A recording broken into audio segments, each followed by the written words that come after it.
Deus colocou em mim a paixão, e Deus vai colocar em mim a capacidade, e o que for preciso, mas eu tenho que sair da inércia e dar passos de fé.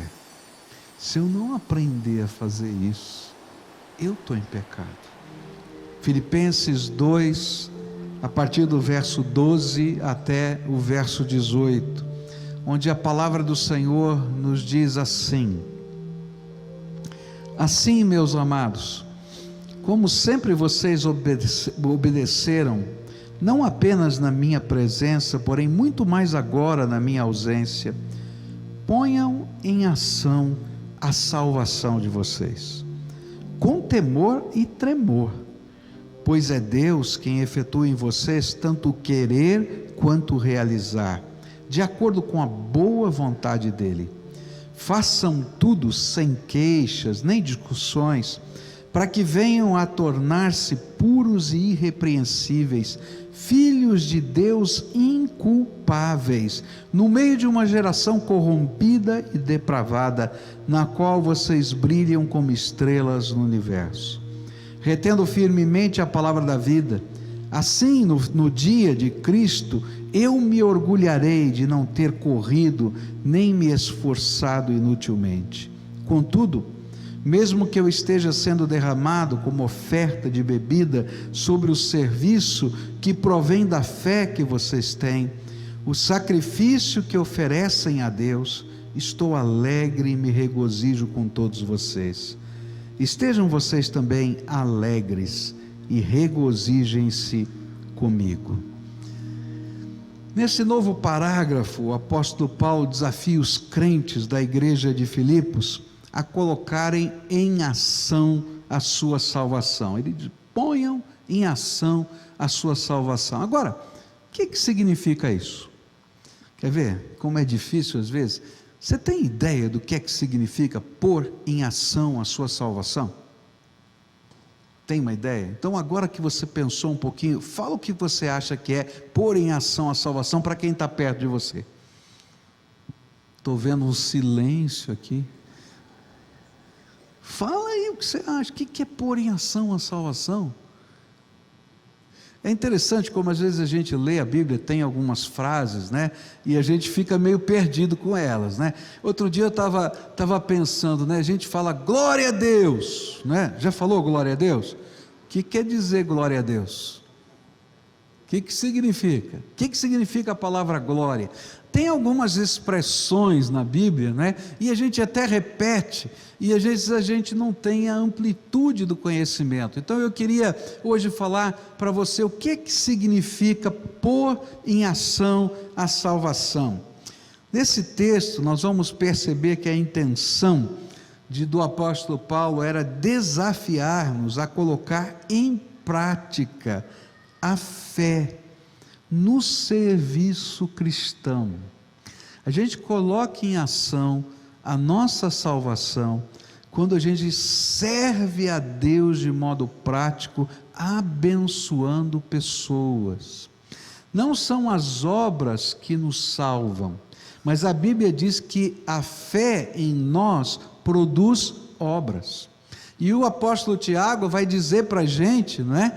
Que na palavra de Deus, Tiago vai dizer para a gente que a fé sem as obras é morta. Então Paulo está dizendo: olha, coloquem em ação a sua salvação, sirvam a Deus no serviço cristão, pois a fé cristã não é uma mera contemplação do divino, mas é a prática da vontade de Deus e a manifestação da sua graça aos homens.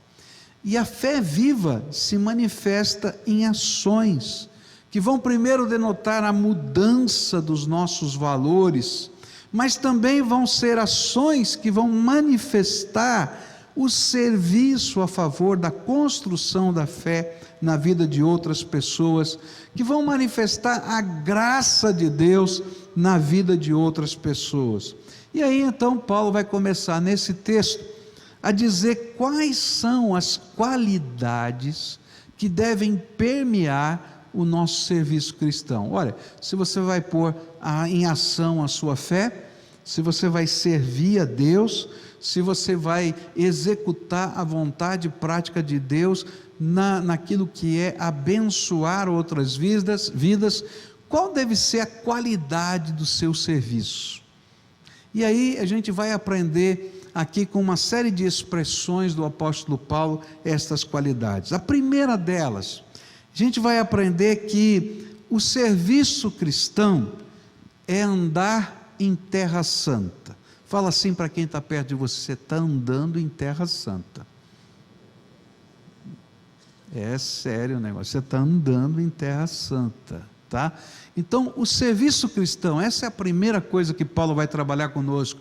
O serviço cristão é andar em terra santa. Versículos 12 e 13 dizem assim: assim, meus amados, como sempre vocês obedeceram, não apenas na minha presença, porém muito mais agora na minha ausência, ponham em ação a salvação de vocês com temor e tremor, pois é Deus quem efetua em vocês tanto o querer quanto o realizar, de acordo com a boa vontade dEle.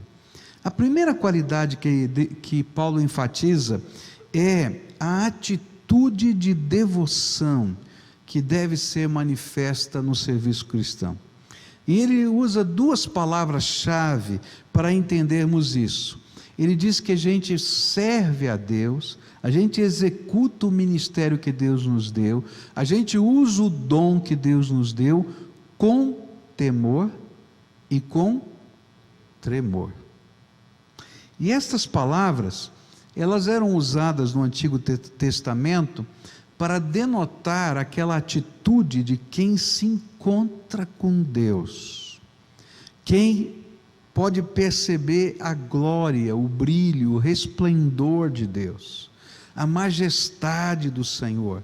E quando eles viam isso, eles temiam e tremiam. É interessante isso, porque já pensou, olha, imagina aqui, não é? Não precisa ir longe, nem Deus aparecer aqui, mas se você tivesse os seus olhos abertos e começasse a ver anjos passando aqui, olha, ia ter muita gente com medo. Não, fala a verdade, não é? Porque você está vendo algo sobrenatural.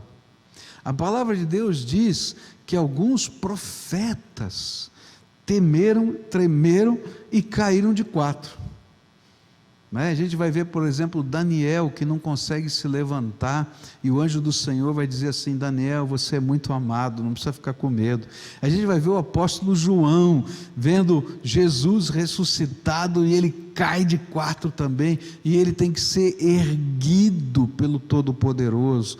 Então a gente vai entender que essa atitude de temor e tremor que está aqui na Bíblia, é uma atitude de profunda devoção.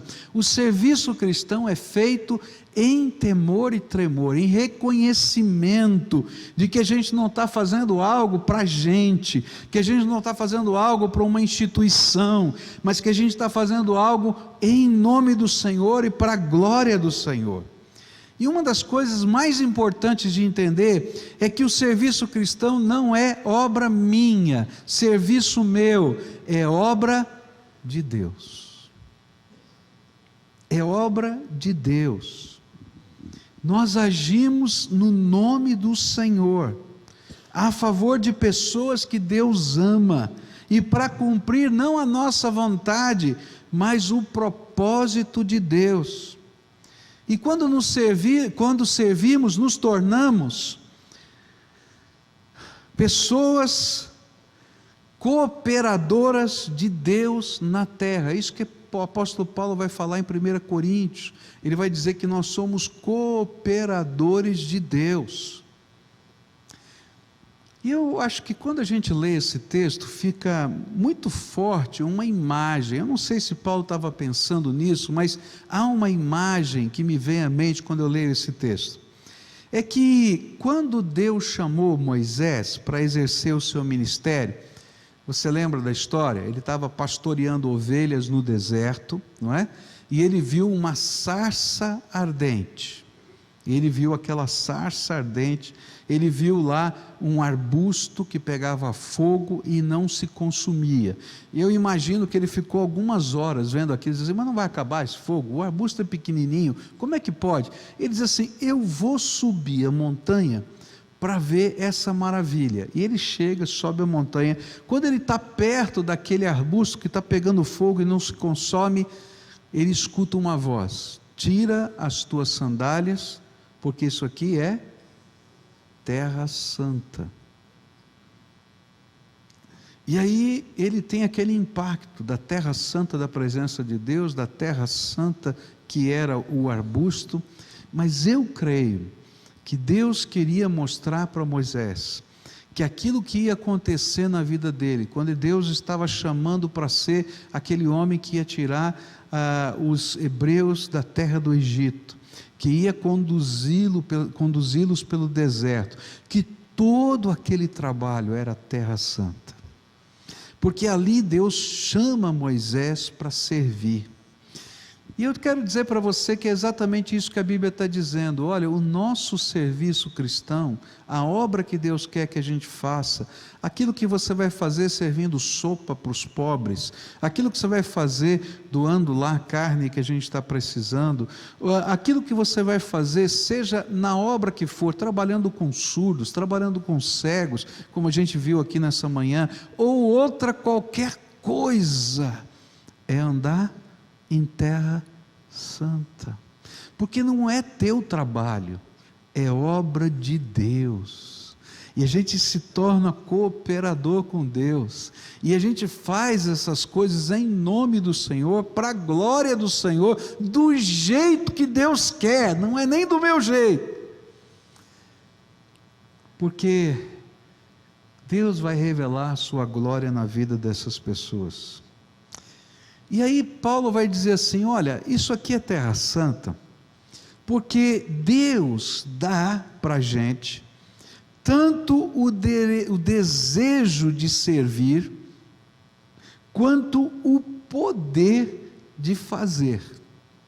A obra é dele, mas não somente a obra é dele, mas ele coloca em nós o desejo de fazer a obra de Deus, e ele coloca em nós o poder da sua graça, para fazer a obra de Deus. E é isso que diz aqui a Bíblia, né? Que diz assim, pois é Deus quem efetua em vocês tanto querer quanto realizar, de acordo com a boa vontade dele. E aí, andando em terra santa, Deus começa a trabalhar o nosso coração, e ele coloca em nós primeiro o desejo de servir. Sabe como é que Deus faz isso? Ele nos desperta. Ele abre os nossos olhos para ver alguma coisa que talvez a maioria das pessoas não tenham visto. Ele nos chama, ele diz, olha, eu tenho um propósito para você nesse negócio, e ele coloca em nós um senso de urgência e de necessidade. É interessante isso, né? Porque às vezes quando a gente escuta o chamado de Deus, isso nos impressiona, e a gente para e fica pensando, será que alguém não vai fazer alguma coisa? Você está entendendo? Diz assim, olha, eu estou vendo a realidade, será que ninguém mais viu? E a gente diz, olha, a igreja não está fazendo nada, o pastor não está fazendo nada, o João não está fazendo nada, e você está fazendo alguma coisa? Porque Deus está falando com você. Eu me lembro que um tempo atrás, chegou uma pessoa e disse assim, pastor, o senhor tem que fazer uma visita. Filha, por quê?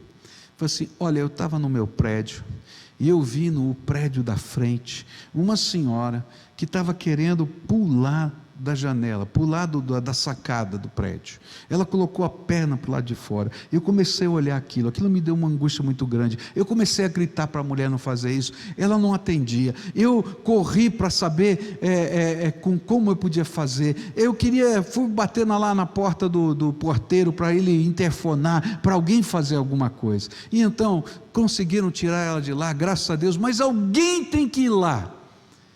E eu falei assim, filha, será que Deus não tem nada para você fazer nessa história? Porque quem colocou você naquela janela para ver aquela mulher foi Deus. E Ele está colocando em você o senso, a angústia de que algo tem que ser feito.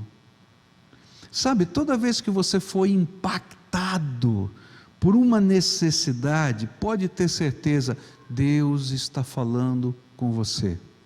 E quando Deus fala com a gente, eu não dependo de uma organização, eu não dependo de um pastor, eu não dependo de ninguém, eu estou dependendo de Deus. E o Deus que coloca em mim o querer, diz a Bíblia, é aquele que dá para mim o poder de fazer. Então vai na tua simplicidade e faz o que você pode fazer em nome de Jesus. E sabe, a tua simplicidade, o teu carinho, o teu amor, a graça, aquela paixão que está ardendo no teu coração vai ser mais poderosa do que 1000 palavras, porque Deus está querendo usar você. Eu me lembro de uma ocasião que uma pessoa disse assim: pastor, essa igreja não faz nada na área social. Eu falei: puxa vida, como é que a igreja não faz nada na área social? Um dos maiores contas de investimento dessa igreja está na área social. E eu disse assim: o que você acha que a igreja deve fazer? Olha, tem tanta gente na rua, tanta gente pobre, não é? E a gente não faz nada. Eu falei assim: o que você faz na terça-feira à noite? Eu disse: não tem nada para fazer. Então por que você não vem distribuir sopa na rua terça-feira à noite aqui para os pobres? Não posso, pastor. Então o que você faz tal dia? Porque cada dia tinha uma ação daquelas. Ele não podia nada, né?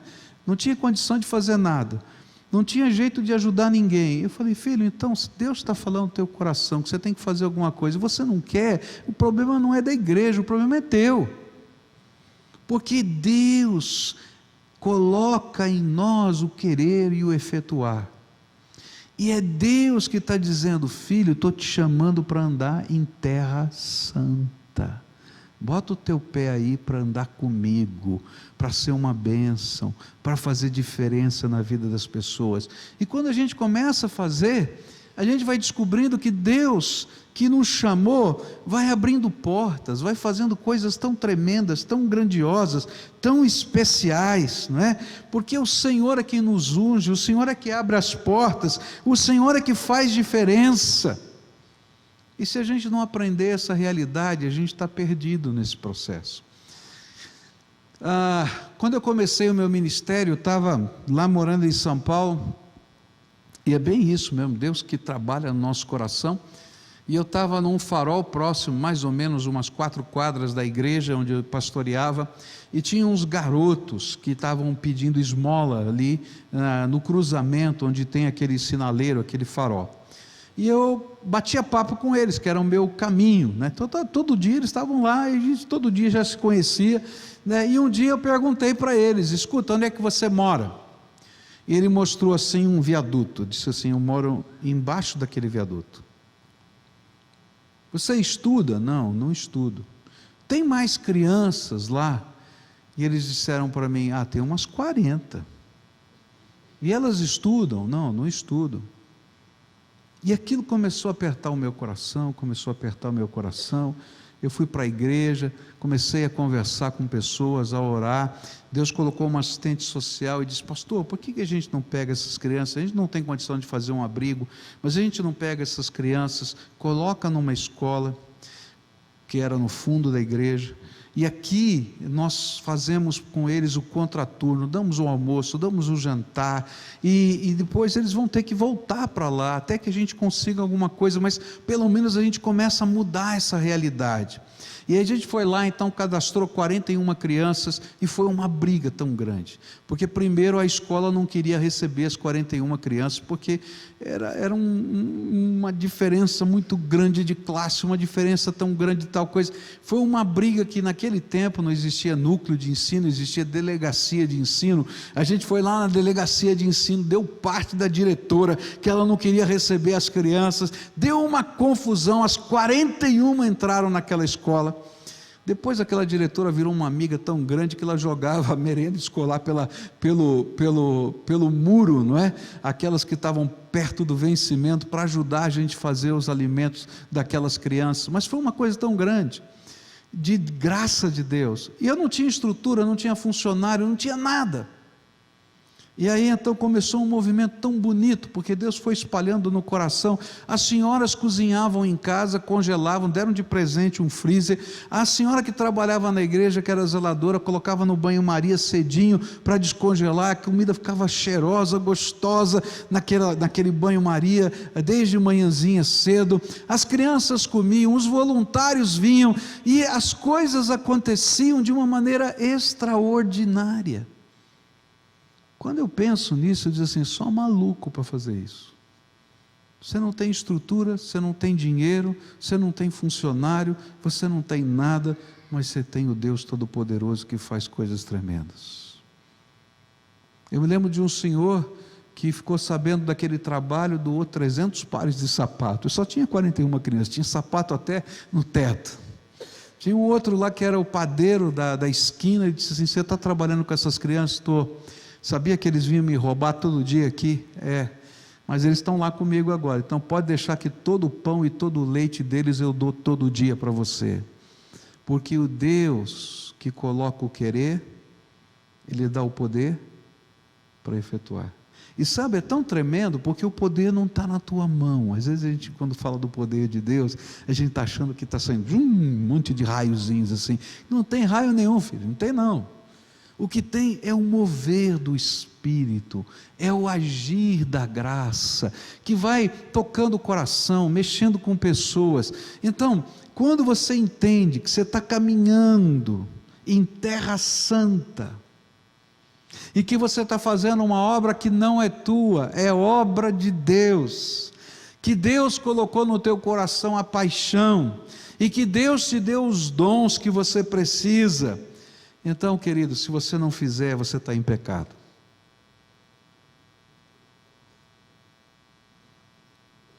Porque Deus tem falado ao teu coração e tem prometido andar com você. É interessante que quando Deus falou com Moisés, Ele disse assim, eu vou descer para tirar o meu povo. Não era Moisés que ia, era Deus que ia descer para tirar o povo. Mas eu quero que você vá lá e fale com o faraó. É assim que funciona a obra de Deus na nossa vida, não é? E Deus então começa a manifestar o seu poder. E quando eu olho para a história de Moisés, eu acho tão bonito isso, porque primeiro ele tem um problema em casa, e muitas vezes quando a gente começa a fazer a obra de Deus, as batalhas começam em casa, né? Como é que pode? Você está gastando muito tempo, você está fazendo isso, está acontecendo aquilo, né? Quem já viveu batalha assim em casa? Levanta a mão, né? É verdade o que eu estou falando, né? Olha, e aí Deus entra nesse negócio.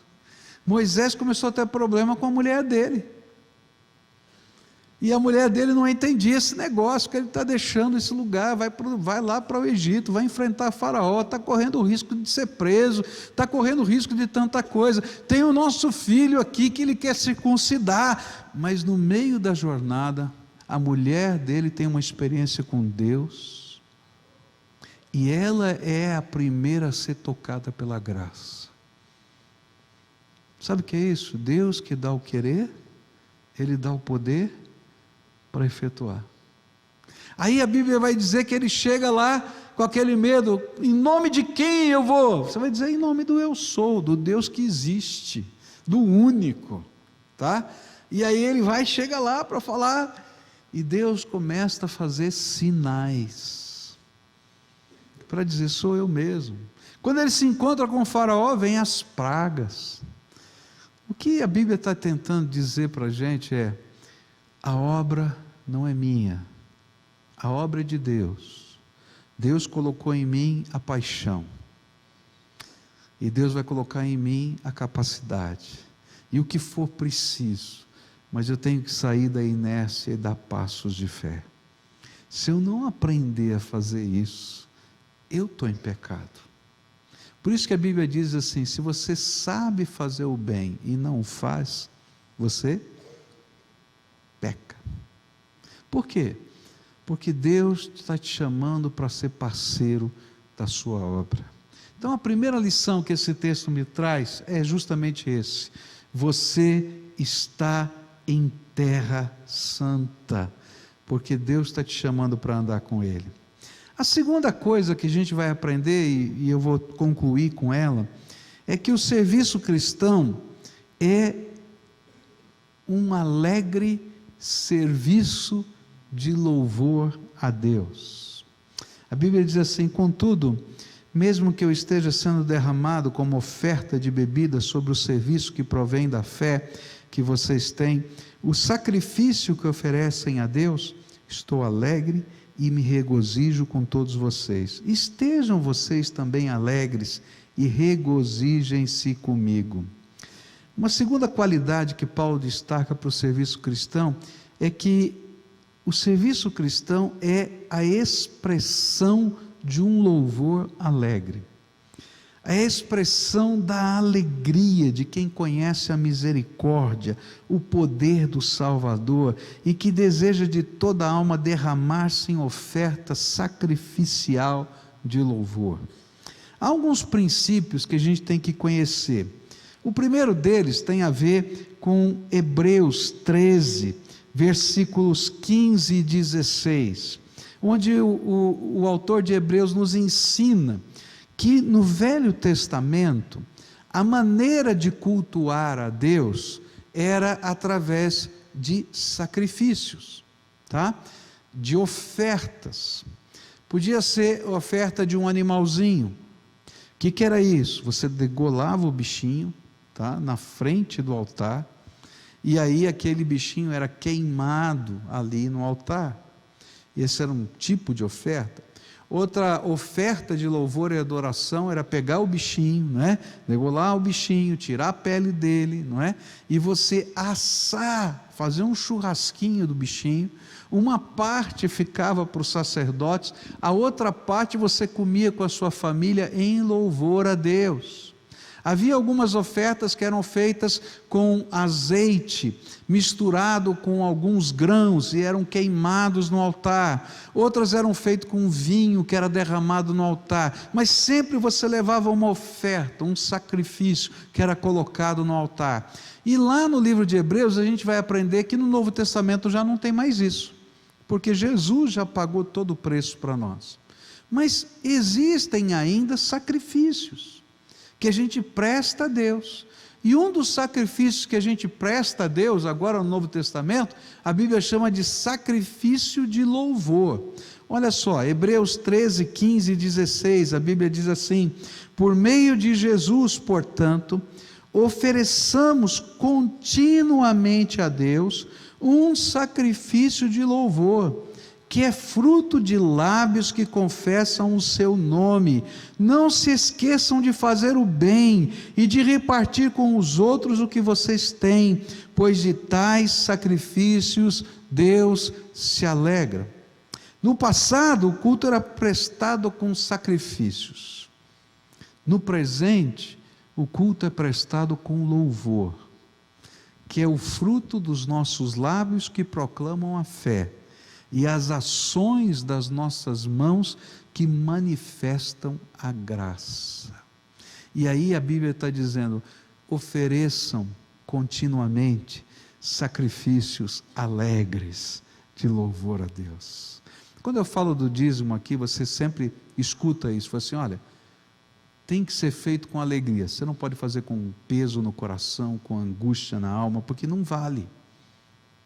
Mas não é só o dízimo, tem que ser feito com alegria o tocar os instrumentos, tem que ser feito com alegria o servir aqui, como tem tanta gente lá embaixo, aqui em cima trabalhando, tem que ser feito com alegria qualquer coisa no reino de Deus, porque você não está fazendo para as pessoas, e nem você está cumprindo uma obrigação, e você não vai receber salário, porque a maioria que está aqui vai fazer isso de graça, porque é voluntário, para a glória de Deus.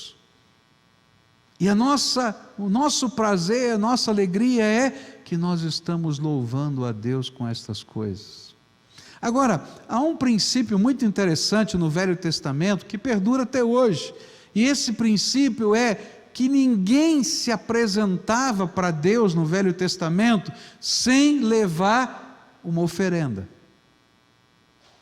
A Bíblia vai dizer em vários textos, lá no livro de Êxodo, no livro de Deuteronômio, que você não deve comparecer diante de Deus de mãos vazias. Olha só o que a Bíblia diz aqui em Êxodo 23, 15: ninguém se apresentará a mim de mãos vazias. Êxodo 34, 20: ninguém compareça perante mim de mãos vazias. Deuteronômio 16: nenhum deles deverá apresentar-se ao Senhor de mãos vazias. Cada um de vocês trará uma dádiva conforme as bênçãos recebidas do Senhor, o seu Deus.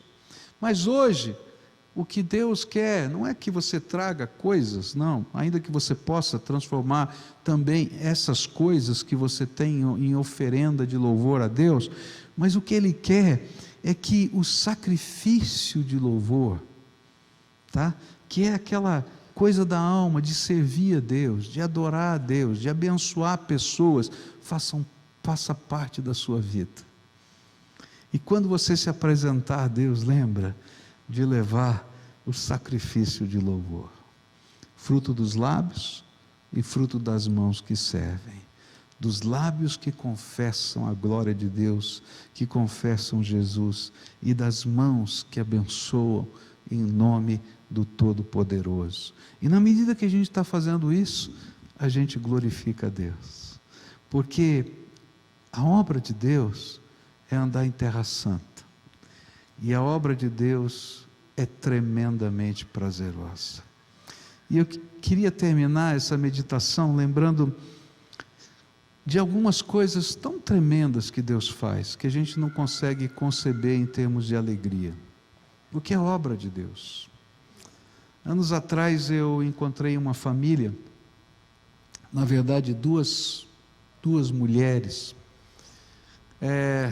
uma delas solteira, já mais idosa, e a outra saída de um abrigo, aos 18 anos, sem família, sem ninguém, e foi trabalhar numa autarquia pública, passou num concurso e conseguiu trabalhar numa autarquia pública.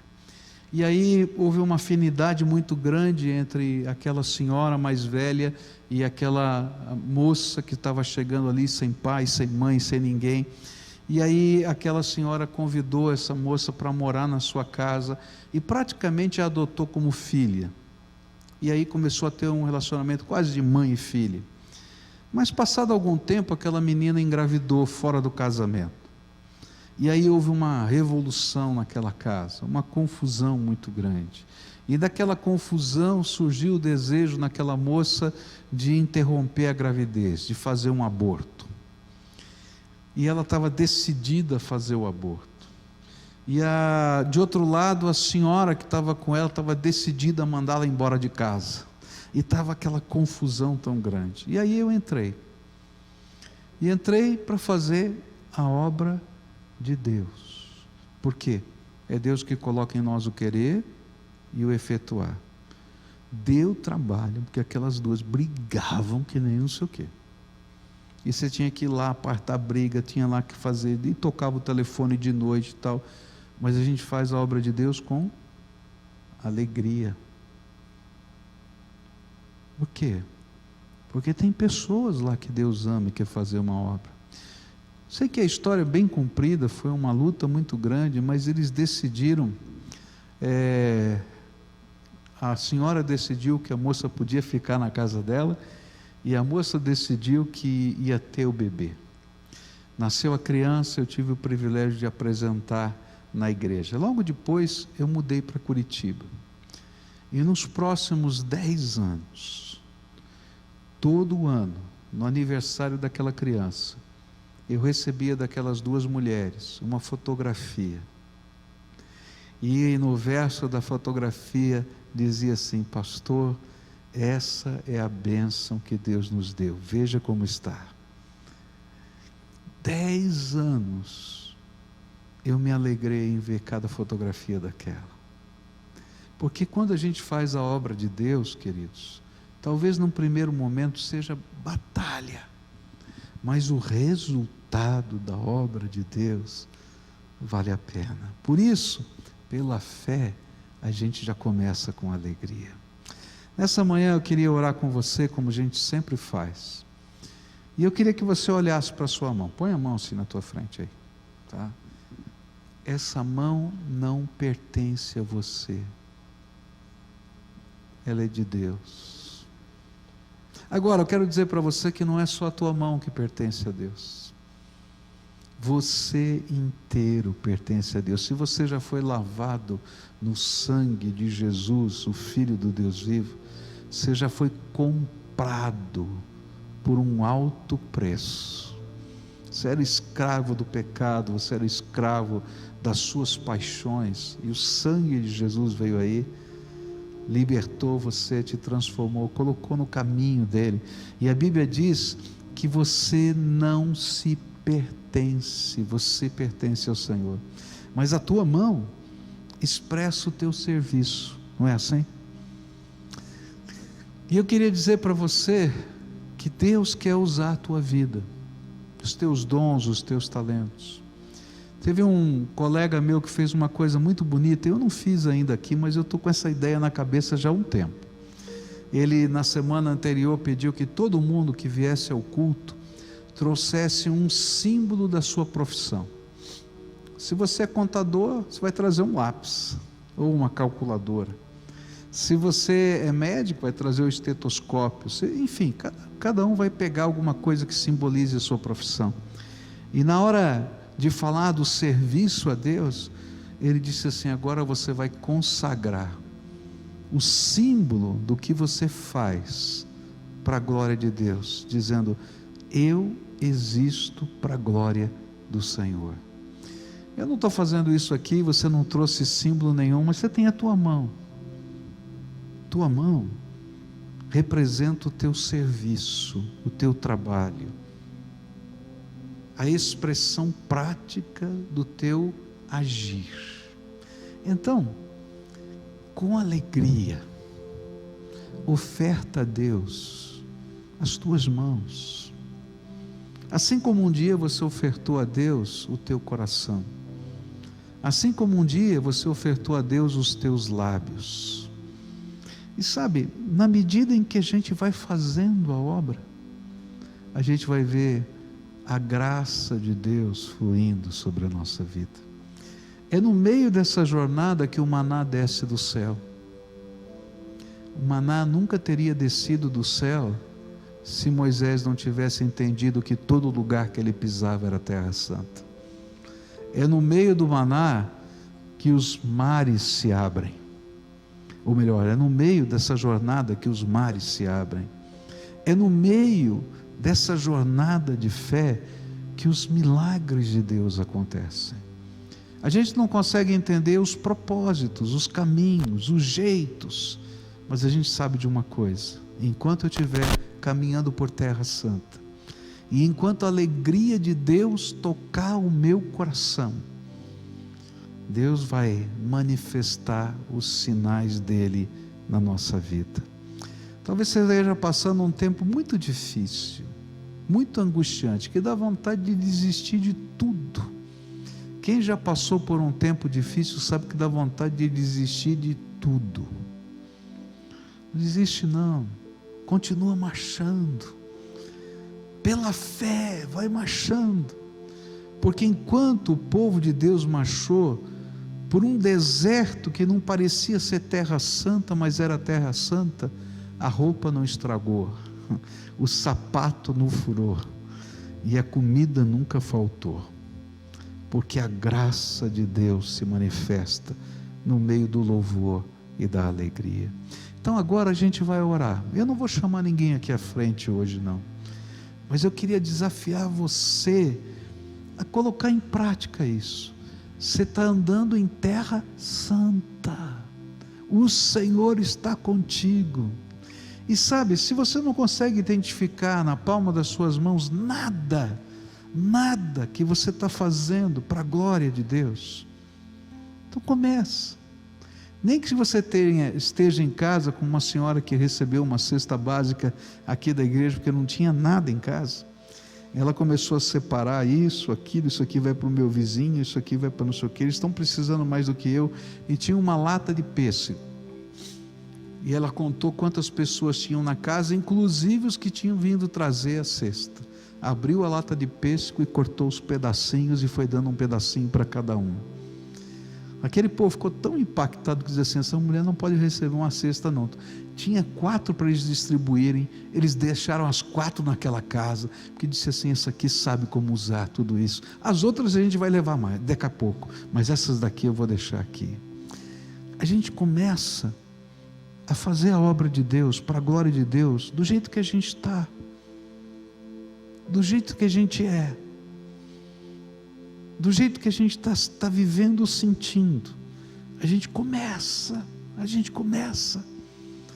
e enquanto a gente está fazendo a obra de Deus, o mar se abre, a alegria de Deus vem no nosso coração, o maná desce do céu, as coisas de Deus acontecem. Agora, não se apresente a Deus de mãos vazias. Eu não estou falando de grana, você está entendendo o que eu estou falando?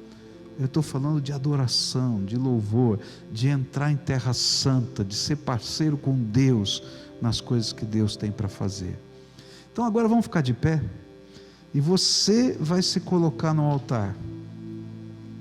O apóstolo Paulo termina esse texto dizendo assim: eu estou me derramando como uma oferta de bebida sobre o altar. Estou sendo derramado ali, como uma oferta de bebida sobre o altar.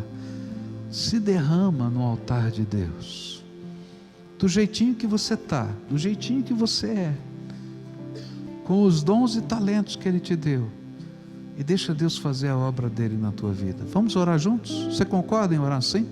Vamos orar?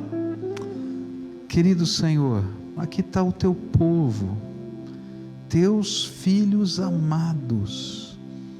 Tua palavra nos diz, Senhor, que antes da fundação do mundo o Senhor já os conhecia, que no ventre da mãe o Senhor olhou a multiplicação de cada célula, que o Senhor contou quantos cabelos cada um deles tem na sua cabeça. Tudo isso, Senhor, para dizer para a gente que o Senhor nos ama, e que o Senhor nos convoca para andar perto do Senhor. O Senhor nos chama para ser parceiro com o Senhor da tua obra. E eu quero te pedir agora, Senhor, que as mãos que representam o nosso labor e o nosso trabalho sejam ungidas com o óleo da tua graça. Que os olhos que nos ajudam a perceber as realidades sejam abertos pela tua visão. Que o mover do teu Espírito se manifeste nas nossas fraquezas.